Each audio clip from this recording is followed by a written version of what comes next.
tubahaye ikaze mu kiganiro Ignite Show, ikiganiro mugezwaho nanjye Jean Pierre Mazimpaka. Ni ikiganiro cy'urubyiruko ariko n'abakuze ntago tubaheza, kuko tuba tugomba kwiga tukihugura ku bintu byatuma dutera imbere tukarushaho kubaho neza.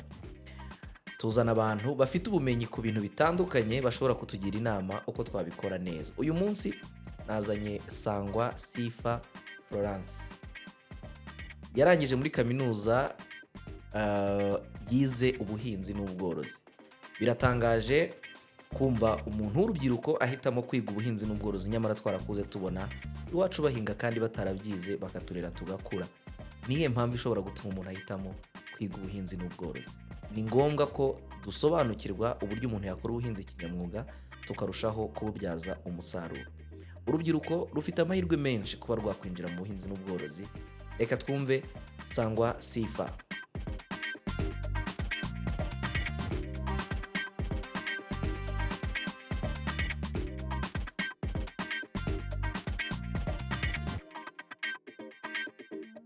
Ikaze mu kiganiro. Akoze cyane Mazimpaka. Amakuru yawe? Amakuru ni meza. Urasa neza? Akoze cyane, namwe nuko. Abahinzi burya namwe mwikoraho. Ubu mbonye nasa neza rero. Ngenda ndenza aha ngaha. Abahinzi Okay. ntago bisobanuye ko babandiye buri munsi. Okay. Ego. So, nari mbikomojeho muri introduction y'ikiganiro.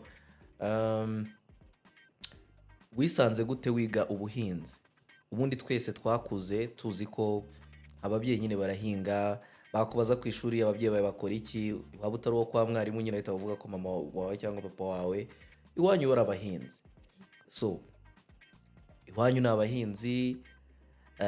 Ni iki cyagukururiye mu buhinzi? Mbese wisanze ute mu kwiga ubuhinzi? Ego, murakoze cyane. Iwacu ni mu majyaruguru, mu karere ka Rulindo, ni mu cyaro. Ntago ari mu mujyi. Niyo mpamvu nasa na ka mujyi. Rero nakuze iwacu bahinga bakanorora, ndetse ntago ari iwacu gusa n'abaturanyi ku musozi w'iwacu twese turahinga. Iyo utari umwana wa muganga, utari umwana wa mwarimu nk'uko wabivuze, uri umwana w'umuhinzi. Rero uko nagiye nkura mu myaka yanjye, nagiye mbona mu rugo bahinga bakorora, bakanatujyana ku ishuri nk'uko wabivuze.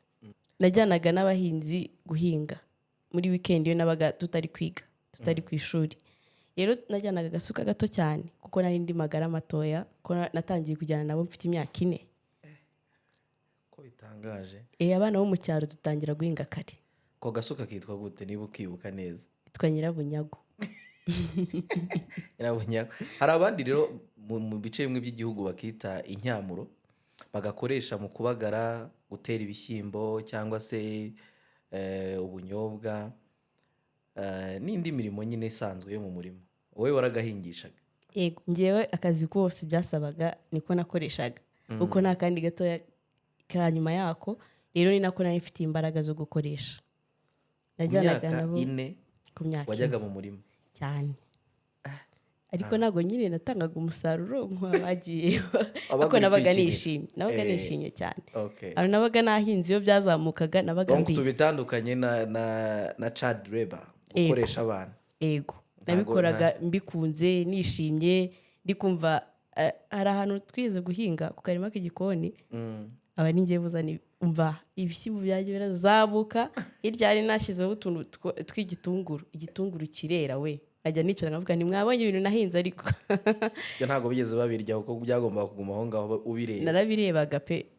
Abanyende uwo munsi ngavuga nti noneho nacyo muze kurya kuri cya gitunguru cyanjye. Rero byatangiye uko nguko, njyana n'abahinzi guhinga mu murima. Ku myaka 6 ngira amahirwe inshuti y'umuryango imura ukwavu, ntangira ubworozi bw'inkwavu. Ari ngewe noneho uko urukwavu rubyara nkajya nishima cyane ngavuga nti nabaye mukire, kuko nari nzi neza ko ubworozi iyo ushaka kubukora bukaguha amafaranga, ariko nyine atari amafaranga yo kuguteza imbere. Ako nkaba navuga mu gitondo n'inkenera irindazi, zaba naragurishije urukwavu rumwe, nzajye ku ishuri nasabye papa ngo papa wampaye irindazi ryo kurya, cyangwa ntabwo wampfunyikiye ku ishuri. So rero byarakomeje ngize amahirwe tworora n'inkoko mu rugo nkeya, ngenda nigiramo gutyo. Rero uko nagiye nkura mbona tubikora mu rugo ndabikunda cyane, bituma numva nshaka kuzabyiga. Yego. So donc kuba waravukiye mu muryango w'abahinzi n'aborozi nicyo cyaguteye ishyaka ryo kuba wakwiga ubuhinzi. Yego. So waje kwiga ubuhinzi muri kaminuza gusa cyangwa byatangiye mbere na mu mashuri ya segonderi n'andi naho wari warize ibijyanye n'ubuhinzi n'ubworozi? Biratangaje cyane iyo mbwiye umuntu ko nize ubuvuzi bw'amatungo muri segonderi nkanabikomeza muri kaminuza, bambwira ati wowe uko tukubona rwose ntabwo ibyo bintu wigeraga ubitekereza kera. None se wize ubuvuzi bw'amatungo muri segonderi? Yego. Yari amahitamo yawe se cyangwa nabyo byarakugwiririye byibuze? Yari amahitamo yanjye. Ubundi igihe nakubwiye ngo twari tworoye inkoko zarapfuye, bagiye mu mahugurwa barazinsigira zirarwara, ndangije kuzivura bari barampaye ngo ushyiremo mililitiro 20 mu mazi muri z'umuti. Noneho mbona ntabwo ziri gukira vuba, mbonye zitari gukira vuba nongera doze, nongeraho gakeya kuko wari ufite imyaka ingahe? Uburyo wibwiriza kongera? Nigaga muri primaire ndabyibuka, mu 5 mu 6. Yego. Nashyizemo umuti ndi kugira ngo zikire vuba kuko kuzibona zirwaye. Umva kongera doze ari nka kumwe umuntu bamufungurira ji kumva ntikoze ukongeramo. Urumva umuntu arwaye ari ukuntu umuntu yarwaraga umutwe akanywa paracetamol imwe, tuvuga ngo umutwe uri kurya cyane gashyiramo ibinini 2. Rero nanjye nashaka ko zikira vuba, zirangije zarapfuye mazimaka. Ndahamagara nabwira nti inkoko ziri gupfa, byagenze bite ko twakubwiye ukuntu bigenze? Ndabwira nti nabikoze uko nguko, ariko ntabwo nari nzi ko ibyo nakoze ari amakosa. Arambwira ati ari umuntu ugiye kukohereza aza kugira akubwire ukuntu uzabigenza n'ibiki. Ndangije musobanurira ukuntu nabigenzaga, asanga ikibazo ari uko nazihaye umuti mwinshi mu gihe gitoya zirapfa. Ntabwo nari ndi kuzivura, nari ndi kuziroga. Rero bahora bazinyishyuza. Ubu ndeba uko ndambwira ati Sifa niwe watumye rwose inkoko tuzireka kubera ko narabahombeje. Rero numvaga nshaka kwiga byibuze uburyo bashaka kuzorora, nkazagaruka nkabishyura nanjye nkabarengaho. Azayamvuga nti narakwishyuye ibyawe byavuyeho, noneho ubu ngubu nanjye nzanigisha abandi bakurikiyeho. Yego. So ugiye guhitamo muri combination uhitamo? Yego. Mu wa 3 ubundi segonderi duhitamo icyo kwiga. Navuze nti ubwo nyine ni ibintu 3. Navuze nshaka kuziga veterineri aribwo ubuvuzi bw'amatungo, nkiga konabilite, ubucungamari cyangwa nkazaba muganga. Muganga harimo MCB, PCB, ibintu nk'ibyo. Yego. Noneho turasusha, hanyuma hasohotse aho tuzajya kwiga nsanga bamaye ubuvuzi bw'amatungo. Ndavuga nti okay, amata byawe amavuta. Ngiye kwishyura iby'abandi. Yego. So kaminuza igihe kigeze naho ubona amahitamo meza no kwiga ubworozi cyangwa se ubuhinzi n'ubworozi. Nta yandi mahitamo wari ufite kubera icyo wakomeje ugakurikira ubuhinzi n'ubworozi? Yego. Ubundi njya guhitamo kaminuza byari bingoye cyane, ko nari naramaze kwiga muri segonderi, narabonye ko habamo utuntu twinshi cyane ushobora gukomeza muri kaminuza. Numvaga nziga aribyo bita veterinary medicine, kuba umudokiteri mu buvuzi bw'amatungo, cyangwa nkakomeza nkakurikirana ibyo kuzamura umusaruro. Ariko nanone nabitekereza, nareba abana bari ku muhanda bashonje, iwacu mu cyaro ntago tuba dufite ibiryo bihagije. Avuga nti ko ubundi ni gute umuntu ashaka kongera umusaruro? Byibuze nazajya mbona abantu biwacu, nabona abantu bose nkabona barahinze, byibuze babona umusaruro bifuzaga, nta mwana ushonje hano hanze. Kuko nari impangayikishijwe n'abana cyane, ko abantu bakuru iyo dufite inzara turijijisha, uranarakara, byibuze ntibamenye ko ushonje. Ariko nifuzaga ko mbona ndakaye mujye mumenya ko nshonje. iyi nk'ubwo iyo nza narakaye rwose bari kumenya ko inzara inyishe. Yego. So rero nifuzaga kwiga ikintu gishaka kuzazamura umusaruro wo mu buhinzi n'ubworozi mu Rwanda byibuze nkagira uruhare rwanjye mu kugabanya abana bari ku mihanda cyangwa abana bashonje muri uru Rwanda. Nakuze mbona abayobozi babivuga, uko niga nkajya mbona uno munsi ahantu twakuraga inka twakamaga litiro imwe, haje izikamwa litiro 20, haje izikamwa litiro 40 ku munsi. Ndavuga nshobora kugenda nanjye byibuze nkazashakisha, nkazabona byibuze uko abantu bashaka guhinga kuri hegitari imwe bagakuramo toni nyinshi cyane kurusha uko byari bimeze. Ako byose byamfunguye amaso ndi kwiga muri segonderi, maze kubona ko hari amahirwe menshi cyane, kuko aho nigaga hari ubuvuzi bw'amatungo, hari kwita ku mashyamba n'ubuhinzi, agronomy.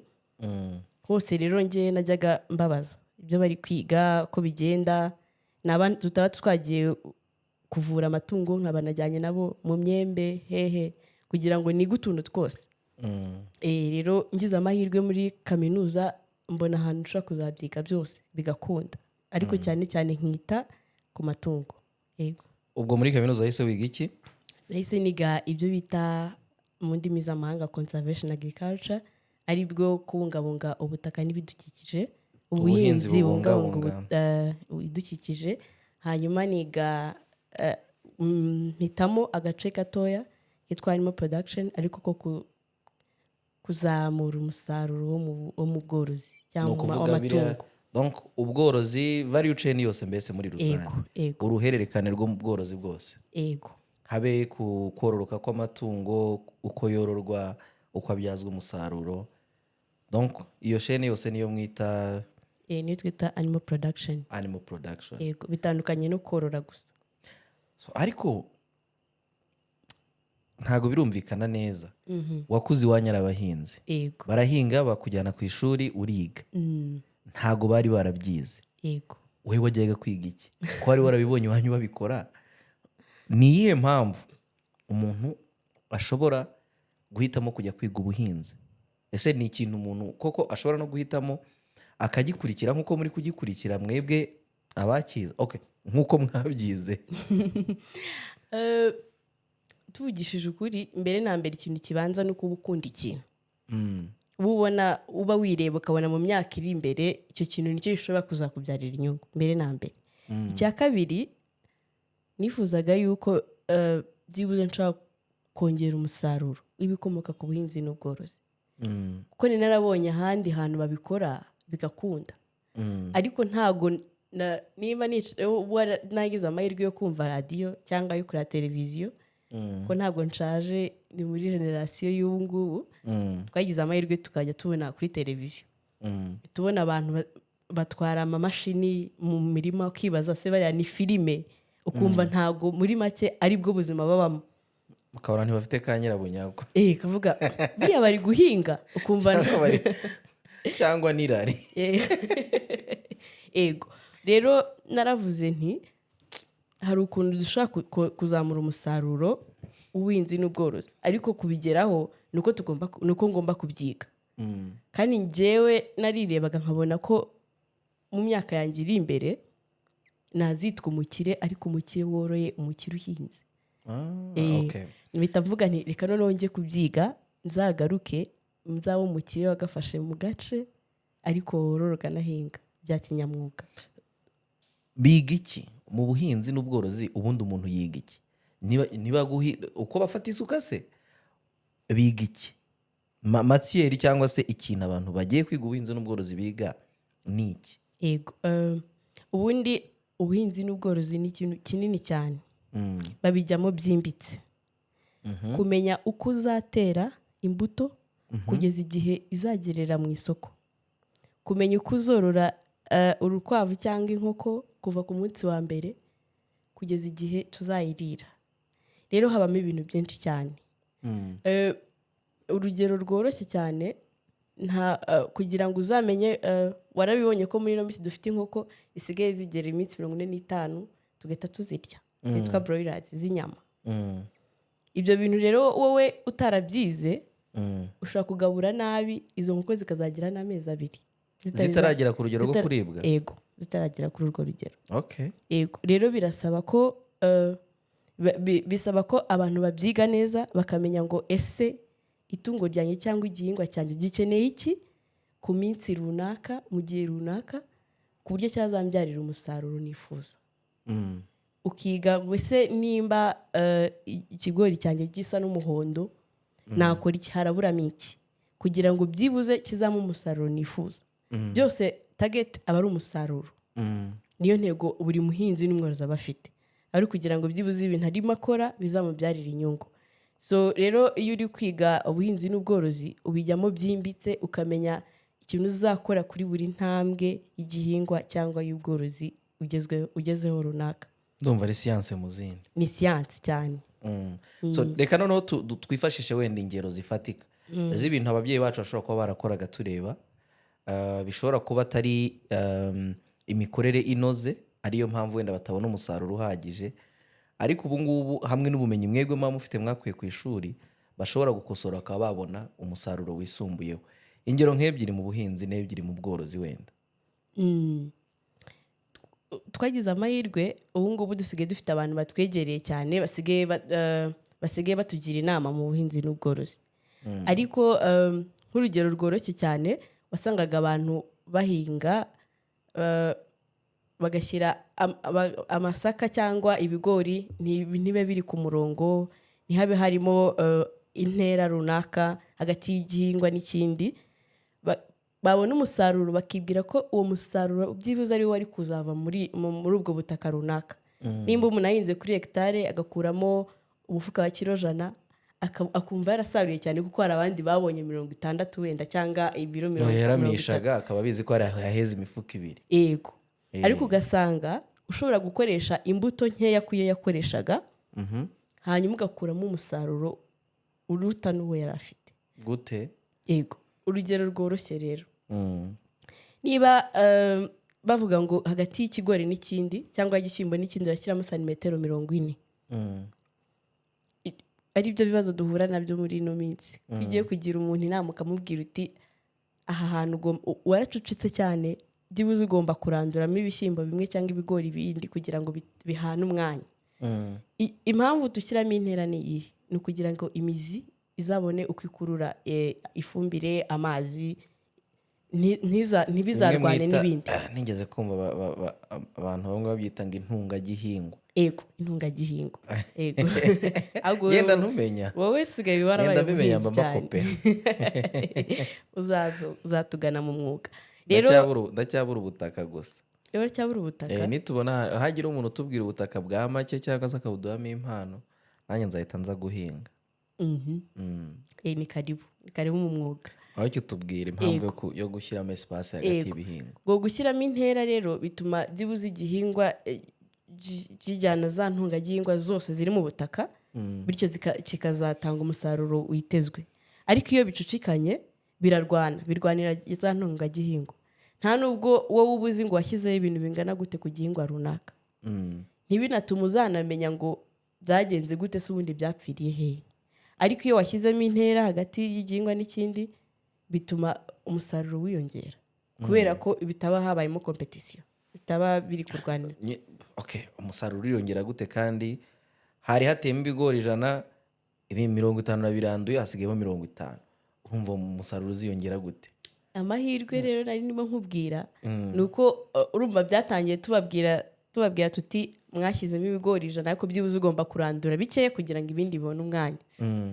Ubwo ngubwo rero iyo wabimenye ntabwo utera ibyo 100 kugira ngo uzarandire 50, utera 50 bikenewe, ugashyiramo intera bya bindi 50. Yego, ukabusevinza bya bindi 50 kuko bya bindi byose ubwo icyo ushora kiba kigabanutse. Yego, bya bindi byose biteye bishobora kuzamuka. Ariko kubera ko ikintu kizera, ikigori kizera kuri ibyo ngibyo bicucikanye, ikigori kizera kuri cya kindi cyari gifite umwanya, biba bitandukanye. Donc ushobora gusanga ikigori kimwe gitoya, ibitandukanye ugasanga ibigori bingahe birenze kimwe naho. Niyo cyaba ari kimwe ariko gifite intete nyinshi ari kinini kurusha ka kandi gatoya kari kuzera kuri cya kindi, kuryo usanga ibigori bibiri byabyara kakagori kamwe. Ego kandi byonyine no kugura imbuto birahenda. Rero iyo wamenye ngo ukeneye ibi ngibi n'ibyo ukoresheje bikubyarira inyungu. Ikindi cya kabiri guhinga tudasasira ni ikibazo gikomeye cyane. Ushobora wowe kubona uhinga ukabona iwacu barahingaga bakeza badasasira, ariko uko iminsi igenda ishira isuri iyo yaje iyo imvura yaguye itwara ubutaka, igatwara ya ntungagihingwa yari iri mu butaka kubera ko utasasiye. Kuko iyo wasasiye, iyo imvura yaguye amazi aguma munsi y'ibyo wasasije, noneho yakiyevapora n'ubundi urume rukazongera rukagaruka mu butaka, ya mazi akagumamo akamaramo igihe kinini cyane, ubutaka bukagumana ubuhehere. Ariko iyo imvura iguye ubutaka buri ku gasi, nta kintu na kimwe kiriho hejuru, amazi arabutembana, agatembana ya fumbire, agatembana ndetse na twa dukoko beneficial microorganisms, twa dukoko tugirira umumaro decomposition ego batwita inshuti z'abahinzi. Ego rero byose bikagendana na ya mvura, bikajya mu mazi, bikajya mu yindi mirima. Mbese ntibibe ubutaka bwawe bukaba buri no kugenda, kuko iyo bwagiye ushobora gutangira ufite hegitari imwe, uko ubutaka bugenda ukazasigara usigaranye akantu gatoya cyane, usigaranye igice. rero ikintu bisobanuye ni iki ngiki: iyo wakoresheje ibintu, iyo wasasiye ubutaka bwawe, bituma ubutaka buguma uko bwari bumeze, bukagumana ubuhehere, ntibuzagirweho ingaruka n'ibihe bibi by'imvura cyangwa by'izuba. Yego. Mu bworozi ho ni ibiki abahinzi bashobora kuba bakora, bashobora kuba bakora ariko bituma umusaruro wabo ushobora kuba uba mukeya nyamara wakwiyongereye? Urugero rworoshye cyane, nk'ikosa nakoze kera, hari abantu baboroye, kangaruke ku rukwavu, ugasanga afite inkwavu ziravutse zose, ziba zitandukanyije na nyina, hanyuma kubw'uburangare cyangwa kubwo kutabimenya, za nkwavu zikabyarana. Tubyita mu Cyongereza inbreeding, mu Kinyarwanda babyita amacugane, nimba nibuka neza. Ego. Iyo rero zibyaranye zivukana, zibyara ibyana bifite imbaraga nkeya, ibindi bikajya bipfa.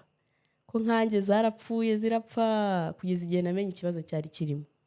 Rero donc zarabyaranaga hagati yazo, cyangwa ugasanga icyana cyabyaranye na papa wacyo cyangwa cyabyaranye na nyina ukibyara. Ibyo ngibyo rero bituma zipfa zikavuka zifite imbaraga nkeya, nk'uko bizi ko no mu bantu ariko bigenda. Iyo babyaranye bavukana usanga umuntu hari ikibazo afitemo runaka, rero no mu matungo bibamo. Ibyo ni abaganga bazadusobanurira. Ego, bazabasobanurira. Ariko nori buganga w'amatungo cyangwa se kwiza iby'amatungo, niyo mpamvu iby'amatungo bisobanura neza. Ego. Ubwo rero iyo habayemo uburangare gatoya cyane muri ibyo ngibyo, bituma wibaza impamvu amatungo yawe yirirwa apfa, ukibaza impamvu adatanga umusaruro uhagije, kandi aricyo kibazo cyajemo. So bivuze ngo abahinzi bashobora kuba bakora amakosa mu kubangurira amatungo yabo. Ego. Rimwe na rimwe bakabikora babizi cyangwa batabizi. Ego. Hari abasaza ariko nabo ntabwo bifitiye ikimasa aho ngaho cyavutsemo aho, aricyo babanguriraho inka zabo zose. Ikimasa iyo kirimo mu matungo ni byiza, kandi kibangurira izo bitavukana gitanga umusaruro. Ikibazo ni uko gishobora kugaruka. Niyo mpamvu tugira ibyo bita data recording cyangwa record keeping, aho umuhinzi cyangwa umworozi yandika ngo iri tungo ryavutse kuri kiriya kimasa, kugira ngo utazibeshya ukazabihuza nyuma.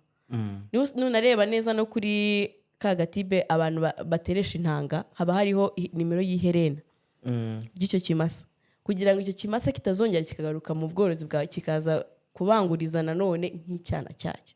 So iby'intanga reka tube tubiretse. Bivuze ngo iryo ni ikosa rya mbere uvuze mwita inbreeding, cyangwa se kubyarana kw'amatungo afitanye isano rya hafi cyane. Ni ikosa rimwe aborozi bashobora kuba bakora, bituma umusaruro wabo utiyongera. Hari irindi kosa bashobora kuba bakora, mwebwe mwize muba mubisobanukiwe, mwabagiramo inama gukosora. Ego, hari igihe aborozi, kadufata urugero nk'aborozi b'ingurube, cyane cyane abo mu cyaro batari babikora kinyamwuga, bibwira bati ingurube ni indya byose. Bakagenda bagakusanya ibisigazwa byo muri resitora, ibisigazwa byo mu rugo, ibisigazwa byose byose byose, ibyatsi byose bakabizana bakabigaburira amatungo yabo, ingurube. Hanyuma batekereza bakavuga ati nimba ingurube yanjye ari kurya ibiro 3 bya concentre, bya biryo biba byaratunganyijwe mu nganda birimo intungamubiri zose, hanyuma itungo ryanjye rikaba ryabonye bino biryo bindi bisanzwe, ngiye kugabanya kiri ku kiro kimwe. Iyo rero ibyo bintu bavanye mu ruganda cyangwa wavanye mu mashuri, muri resitora, ntabwo uzi ngo harimo iki, ntabwo ushobora kumenya ngo harimo poroteyine ingana gute. Ngaho mbwira, wazanye ibisigazwa bya amaminwa byibuze, waba uzi watanze poroteyine ingana gute? Wabimenya, ariko ingurube irahaga. Yego, hari abantu rero bibwira ngo ingurube yanjye irahaze cyangwa itungo ryanjye rirahaze, ariko ritabonye, mu by'ukuri ritabonye intungamubiri ryari rikeneye. Rero birasaba ngo aborozi n'abahinzi bajye bakurikirana inama bagirwa n'impuguke muri ibyo bintu, nimba kuko ryari kurya ibyo biryo. Umenye ngo ese veterineri Sifa cyangwa umuhinzi Mazimaka wahuguwe umaze igihe kinini, ese ko mfite ibi ngibi runaka, nkaba mfite n'ibiryo runaka, ese nshobora kugabanyaho akantu kangana gute, ese byibuze nabikoresha gute, kugira ngo umunsi utaburi no gutanga excess, utaburi gutanga ibintu byinshi bidakenewe ako kanya, umubiri urabigira impfabusa kandi byari kuzagufasha mu gihe kiri imbere. Rero birasaba ngo aborozi n'abahinzi ikintu cyose bagiye gukora, nimba koko bashaka gukora kinyamwuga, bagiye bagisha inama impuguke, bagiye bagisha inama aborozi bagenzi babo bageze kure, kugira ngo bamenye neza ibyo bagiye gukora, kubera ko ikosa rimwe ukora umusaruro wawe ugabanuka kandi bigaragara cyane. Niyo mpamvu n'abakora neza umusaruro wabo ugaragara, umuntu akagira motivation zo kujya kubigiraho. Yego. So urakoze cyane Sifa. Hanyuma ariko ntabwo ndumva impamvu umuntu ashobora kuba yahitamo kwiga ubuhinzi cyangwa se ubworozi. Itandukaniro ry'umuntu wize ubuhinzi n'ubworozi n'utarabwize ni irihe? Mfite amahirwe wambwiye ngo gusigaye uzi ibintu bitandukanye mu buhinzi n'ubworozi. Ni dukeya. Ejo bundi nabonye ifoto yawe wagiye mu ifamu, niwawe nabonye usigaye uhinga. Okay, mfite ibiti 4 bya citrus, indimu 2 na orange 2. Ubwo subwo nanjye ndi umuhinzi. Uri umuhinzi. Ubuhinzi bwanjye mbere na mbere, ubundi umuntu wese ukenera kurya ako kanya aba yagiye mu buhinzi. Ntabwo aba ari umuhinzi ariko aba yagiye mu buhinzi. Noneho wowe byibuze ufite n'ibiti 2 byo witaho buri munsi ku munsi, bibaye 4. Ako kanya wabaye umuhinzi, kubera ko nawe byibuze hari ibyo kwita ku gihingwa cyawe bimeze nko kwita ku mwana. Wowe noneho wahereye ku biti 4 rero, nibwo niyo ugiye gutunga ibiti 400, ubu uravuga uti ko cya kindi ntabwo cyari, kuko ntekereza ko ibiti byose ufite mu rugo byose bitarwara kimwe, byose bidakeneye, ubona hari kimwe cyeze se. Narakubonye bitavuga nti ndabikunze cyane ko Mazimaka yegereye abantu b'abahinzi, none zitangiye kumwanduza neza.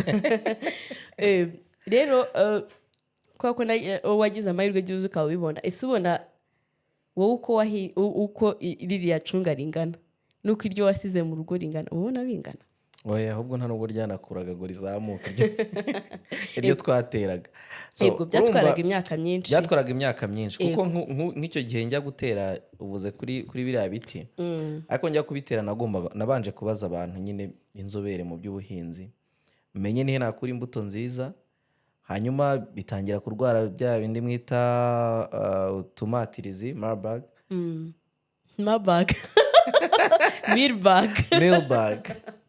Bitangira kurwara utumatirizi. Hanyuma imiti yo kuko tujya tuyikoraho tuyibwira n'abahinzi ku mbuga nkoranyambaga, nari nyizi, ndatangira ndatera n'ibipimo nabyo umuntu akaba abizi. So icyo ngicyo cyo nakimenya, ariko ntabwo numva nyine ari ikintu urumva nanjye ndabizi ntarize ubuhinzi n'ubworozi ushobora kubisoma donc ndashaka kumva itandukaniro riri hagati yawe nanjye. yego. Ikintu cya mbere cyoroshye cyane duhereye kuri urwo rugero rwawe, kera abantu barahingaga ugasanga indimu yerera imyaka 5 cyangwa avoka yerera imyaka 10. ubu ngubu kubera ubushakashatsi, kubera ko umuntu umeze nka Sifa yaragiye aricara aravuga ati ni iki nakora kugira ngo byibuze indimu byibuze ironde rigera mu gihe gitoya. Akora ubushakashatsi.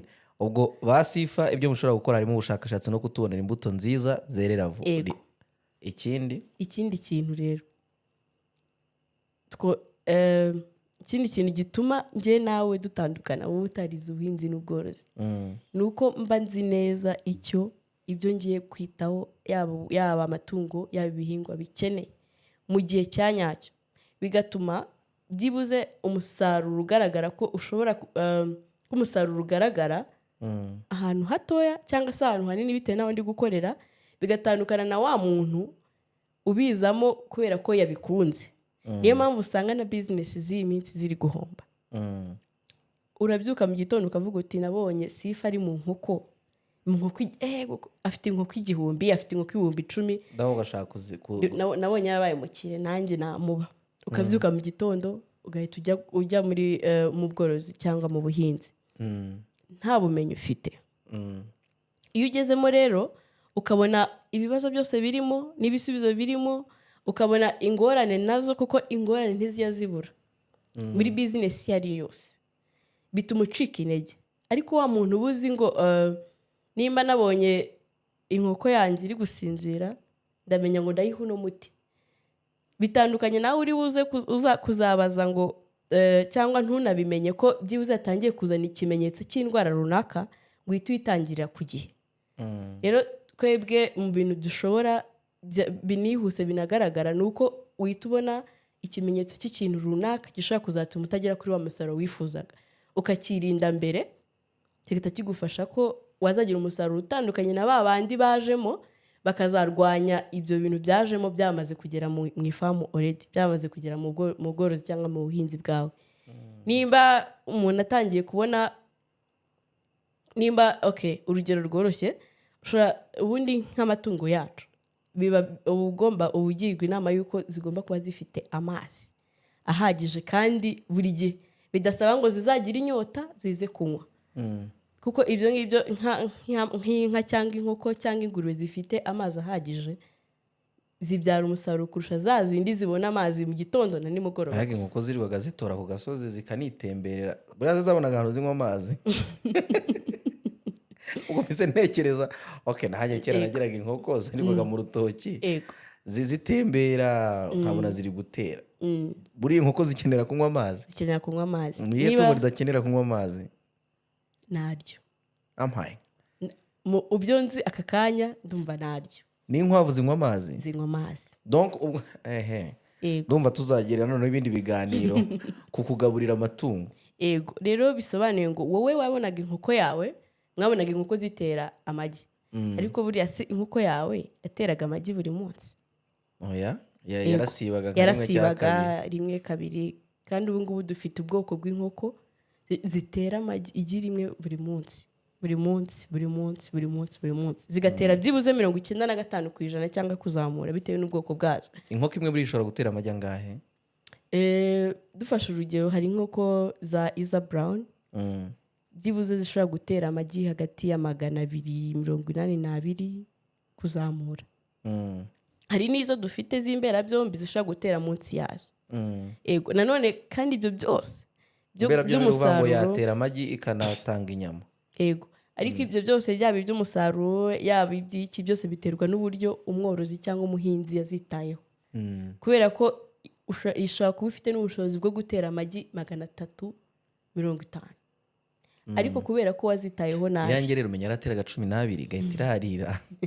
Ariko amagi 280. Yego, inkoko imwe mu gihe kingana iki ubwo mu buzima bwayo bwose? Mu buzima bwayo bwose, kubera ko ubundi inkoko itangira gutera byibuze hagati kuva ku mezi 6 kuzamura nibwo uba uri kubara umusaruro neza kuko hari n'izitangira mbere yawo ku mezi 4 n'igice ku mezi 4. inkoko imaze amezi 4 ivutse iratera Ego.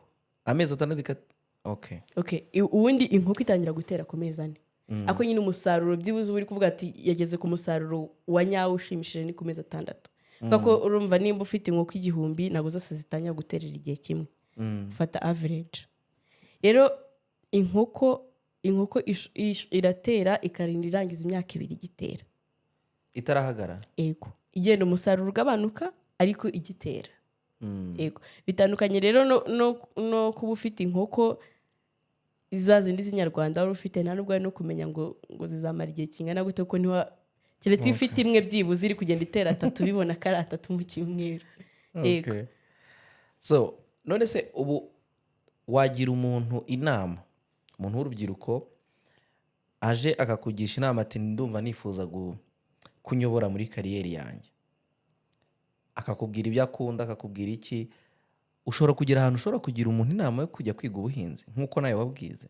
Mana we mazimaka gize amahirwe mu Rwanda urubyiruko ni twebwe benshi kandi ababyeyi bacu bari gusaza. Ababyeyi bacu generation yacu ntago irimo abahinzi benshi.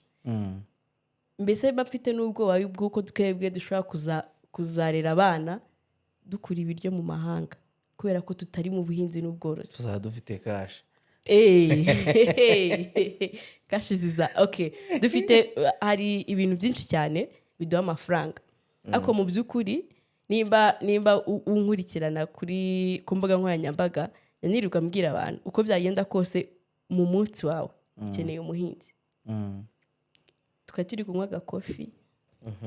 Akano gakofi rero ni umuhinzi wagatangiye. Aha naho byasabye umuhinzi. Yego. Ushobora kubona wabonye kofi iri processed ukumva muri make ntago ugeze uhura n'ikintu nta muhinzi mwahuye mu buzima bwawe. Ariko ahantu byahereye ni kuri cya giti ku munsi wa mbere kugeza zirabye zikazana ibitumbwe bakazijyana mu ruganda. Rero uko byagenda kose byibuze abantu bifashije byibuze bakenera umuhinzi 3 ku munsi. Mu gitondo kuri breakfast, saa 6 byo twita lunch na nimugoroba kuri dinner. Kuko ntago wafite n'umugati urabizi kuva mu ngano. So ibiri kintu cyose kiba kirimo ikintu cyatutse ku buhinzi. Umuhinzi arakenewe cyane cyane ku rugero kurusha n'abandi bantu bose ufite. Kubera ko ntago muganga yakuvura atariye, ntago mwarimu yakwigisha atariye, nta kintu kimwe gishobora gukorwa igifu cyawe nta kintu kirimo. Natwe ntitwavuga tutariye abanyamakuru cyane. Mfite hari umuntu twiganye yari yabizi neza birimo neza ari n'umunyamakuru abivamo ajya kwihingira imiteja. Yego. Niyo dushima Dieudonné uramuzi? Ndamuzi. Nzamutumira naza tubwira ukuntu umuntu ava mu itangazamakuru abantu bamuzi ajya imbere ya kamera akajya guhinga imiteja. Mon cher Dieudonné, next show ugomba kuza ukatubwira ukuntu umuntu ashora imari mu buhinzi akareka ibintu by'umwuga wundi yari yarize. Yego. Rero nk'urubyiruko uko wari wambajije dukeneye urubyiruko rwinshi ruza mu buhinzi. Urubyiruko ni twebwe imbaraga z'igihugu zubaka kandi vuba. Ibyo duhora tubivuga urubyiruko imbaraga z'igihugu zubaka kandi vuba. Tujya guhinga nibwo tuzacyubaka bya nyabyo. Ikintu cya mbere urubyiruko nirwo dufite imbaraga. Ni twebwe tuzashobora kuzana guhanga udushya mu buhinzi. Guhanga udushya mu buhinzi. Niba ubona twa tudege tutagira abapilote tuba turi gupima ngo se mu butaka harimo ubuhehere bungana gute, hajemo udukoko, hajemo iki, ntago umuntu w'umusaza ari uzajya kubikora. Ni twebwe urubyiruko. Ntago kandi ikindi kintu abantu tugomba kumva tugasobanukirwa neza. Kuba umuhinzi n'umworozi ntago bigarukira mu murima, ntago bigarukira ku ifamu. No kugira ngo batere imbere nuko byibuze haba harimo tekinoloji, haba harimo ikoranabuhanga rihagije rishobora gutuma byibuze ahantu abantu bashobora gukora icyumweru umuntu ashobora kuza akahinga akoresheje za mashini, akahinga umunsi umwe, imashini zihinga zikahinga akarangira. Bigatuma byibuze abantu tuticwa n'inzara kubera ko mu minsi iri imbere nta muntu uzahitamo nk'aba bahinzi nakubwiraga kera uzahitamo kujya ajya guhingisha isuka ngo ajye guhingira umuntu runaka umukire Mazimaka nzaze kumuhingira.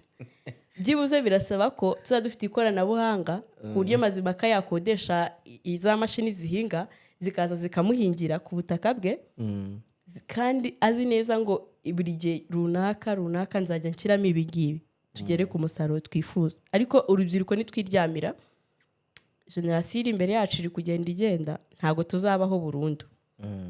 Bizarangira nta muhinzi cyangwa umworozi dufite. Dufite abantu bari muri tekinoloji gusa, cyangwa dufite abantu bari mu bindi bintu gusa, bitume twebwe twirirwa turi gukura ibiryo kurya muri za Brazil n'ahehe hose, kandi dufite ubutaka bukungahaye, ubutaka buduhagije ku buryo urubyiruko byibuze niyo yaba ari 30% z'abanyarwanda bari mu buhinzi babukora kinyamwuga. Mazimaka nta kintu na kimwe twajya gukura hanze, ahubwo ntabwo dukeneye ko ababyeyi bacu bose bagomba kuba bari mu buhinzi. Dukeneye ahubwo urubyiruko rwabyize rubikora kinyamwuga rwabasha guhaza abanyarwanda, niyo rwaba ari nka 30% gusa. Ego byibuze nkasubira mu rugo nkavuga nti ahantu twakuraga umufuka umwe wa kilo 100 w'umusaruro, ngiye kubereka uburyo tuzabigenza tugakuramo imifuka 3. Ibaze rero urubyiruko 30% basubiye mu rugo cyangwa aho bicaye bakagira inama ababyeyi cyangwa bakagira inama abarimo mu ifamu zabo uko bakorera business neza. U Rwanda twakihaza mu biribwa, kubera ko kubona abantu bashonje, nta gihugu gifite abantu bashonje gishobora gutera imbere. Biragatsindwe ntitukagira abantu bashonje mu Rwanda. Nukuri. Hanyuma ubona byoroshye se ku bantu mwebwe mwize ubuhinzi kubona akazi? Kuko ubundi iyo umuntu arangije kwiga kaminuza bitangira gutekereza utarye ubundi nzakora mu kihe kigo, nihe nasaba akazi bakakama, cyangwa mwebwe ibyanyu biroroshye ntimukeneye no gusaba akazi mwahita tayari mujya mu murimo? Ikibazo tugihura nacyo nk'urubyiruko rwize ubuhinzi cyane twize nk'urubyiruko muri rusange, ari noneho twebwe twize ubuhinzi n'ubworozi. Uba ufite ubushobozi ukiva ku ishuri, utekereza nkanjye narangije kwiga mfite projet nk'icumi ziri hariya zanditse, vuga nti namuka mbonye amafaranga sinzigera nsaba akazi. Ariko akenshi abantu bize ubuhinzi n'ubworozi kubera ko babwiga practically, babwiga babushyira mu bikorwa, biba byoroshye yuko nawe ushaka kugenda ukajya kubikora. Ahubwo ikibazo duhura nacyo ni igishoro. Nuzumva umwana wize ubuhinzi n'ubworozi akubwira ngo yabuze akazi, yes, harabifuza kuba abaminisitiri, harabifuza kuba ibintu, ariko ntabwo u Rwanda rwose twazaba abaminisitiri, nta n'ubwo u Rwanda rwose twazaba abayobozi. Birasaba yuko byibuze turamutse tubonye support, abantu bakadutera inkunga muri business ideas, kuko urubyiruko cyane baba bafite ibitekerezo kurusha amafaranga, ku buryo ushaka kubona umuntu ukugira inama, byibuze icyo gitekerezo ukakibyaza inyungu ukabona n'amafaranga yo kugishyiramo. Urubyiruko rwize ubuhinzi n'ubworozi rwajya kubikora rukareka kujya gushaka akazi, ahubwo rugatanga akazi. Ariko kubera ko nyine icyo kigero tutari twakigeraho, baracyashaka akazi ntikaboneka, ntabwo kaboneka ku rugero twifuza. At least aho mugasabye ugiye nko kuri famu y'umuntu w'umukire ukora ibintu runaka, ukamubwira uti nyamara nagufasha gukora ibi n'ibi, biroroha, barabyumva. Nibyo nahoze nkubwira nyine nk'urugero rworoshye. Hari umuntu nagiye ku ifamu ye afite urutoki akeneye ko mugira inama, we ibyo namubwiraga mwari muri mu kigero kimwe yarabyumvaga, ariko abamukoreraga bari abasaza. Yaje kurangira gute se? Mugira inama y'ukuntu ibintu byose byagenda, kuko bari bari kubikora neza, ariko hari icyakiyongeraho baramutse bakoze ibyo bagomba gukora neza. Kugira inama rero abantu bafite imyaka 70 ingahe bamaze icyo gihe cyose bakora ubuhinzi n'ubworozi, biragoye. Bisaba ko wicara ugatuza ukorohana, ntago ari kugenda wirukanka nk'urubyiruko, kuko ndetse dufite amaraso yirukanka ushaka ibintu bigenda byihuta. Birasaba ngo wowe ugenda umubwira uti wari kubikora gutya, ariko ibyiza kugira ngo mbikwigisha cyangwa ubibone ko hari itandukaniro, ni uko ngewe mfata urutoki rwanjye nakubwiye ko twagombaga kurukorera, nkarukorera uko bikwiriye, ugakomeza ugakora ibyawe tukazareba umusaruro. Urumva icyo gihe bitwara kugira ngo uwo muntu yemere neza ko ibyo bintu bamubwiye bibyara umusaruro. Gusa hari n'abandi uko imyaka yagiye iza bumva neza ko bakeneye abantu babagira inama mu buhinzi n'ubworozi. Bo iyo bimubwiye n'ubundi ibintu by'ubuhinzi n'ubworozi birigaragaza. Iyo waje kumutuburira nta kintu kiyongera. Iyo wamubwiye ibintu bizima biriyongera, niyo bitakiyongera uwo munsi cyangwa icyo gihe abona itandukaniro, byibuze akazavuga ati iki kintu nakigezeho kubera ko sifangiriye inama. Rero haracyarimo ikibazo kubera ko abantu bari mu buhinzi n'ubworozi bagiye batandukanye. Harimo abumva vuba, hari n'abumva batinze, ariko twebwe nk'urubyiruko, twebwe nk'abantu bize ubuhinzi n'ubworozi, birasaba yuko utarambirwa. Birasaba ko wicara ugatuza. Niba umuntu akubwira ngo byagenze gutya, ntabwo umuntu yaba yarakubwiye ngo ikijumba nicyo kivamo isukari ngo uzamubwiye ngo hari ikindi kintu kivamo isukari. Birasaba ko mwicara mukaganira kugeza igihe azumva byibuze n'ako kantu kandi ari kurya akaryohera. Rero urugendo ruracyari rurerure. Abakeneye inama zacu barahari, ariko nyine bumva bitandukanye. Ariko nkatwe nk'abantu twabyize birasaba ngo ube utekereza ngo se nabigenza gute, namutse muye n'iki ngiki nabigenza gute, ninjya kugira inama uyu nguyu ndazimugira nkurikije uko angana, kugira ngo byibuze bashobore kutwumva. Yego, urakoze cyane Sifa. Niba nabyumvise neza, ni amahitamo meza kwiga ubuhinzi n'ubworozi cyane. Iyo ugenda hano hanze umuntu akakubaza ngo wize iki, wowe wumva uri proud, ubivuga uhagaze wemye uti nize ubuhinzi n'ubworozi. Ewe bancaga intege, uko banca intege bituma ahubwo mbikunda cyane. Unyise n'ikindi kintu kitari umuhinzi n'umworozi sinzi ukuntu byagenda.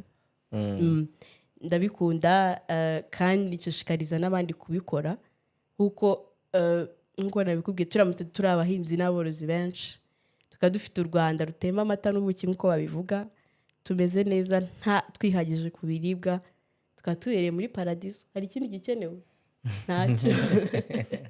So hakenewe imbaraga z'urubyiruko kugira ngo ibyo byose tubigereho. Muri make, kwiga ubuhinzi n'ubworozi abantu bigamo uburyo ibintu bikorwa kinyamwuga, uburyo ubasha guhitamo imbuto nziza, uburyo wakora ubushakashatsi ku mbuto zitanga umusaruro cyangwa se amatungo atanga umusaruro kuruta ayandi. Bigamo kandi n'imikorere n'imigirire inoze ituma umusaruro wiyongera ukoresheje ubuso buto, cyangwa se kubyaza umusaruro na bya bindi byavuye mu buhinzi. Ikindi Sifa yatubwiye kandi, yatubwiye ko uko tuzagira urubyiruko rwinshi rujya mu buhinzi bizatuma ababyeyi bacu buriya butaka bafite bubasha gukoreshwa neza, tubona umusaruro mwiza mu gihe kiri imbere, ntituzabe turi u Rwanda rukenera gukura ibyo kurya mu mahanga. Sifa, reka tugushimire kubw'ikiganiro cyiza tugiranye, ndetse kandi twizere ko hari urubyiruko ruzabona kino kiganiro rugafata umwanzuro wo kuza mu buhinzi n'ubworozi bakakujoyininga, natwe menya tuzaza. Wewe waraje. Wakoze cyane kunyakira Mazimaka, cyari ikiganiro cyiza.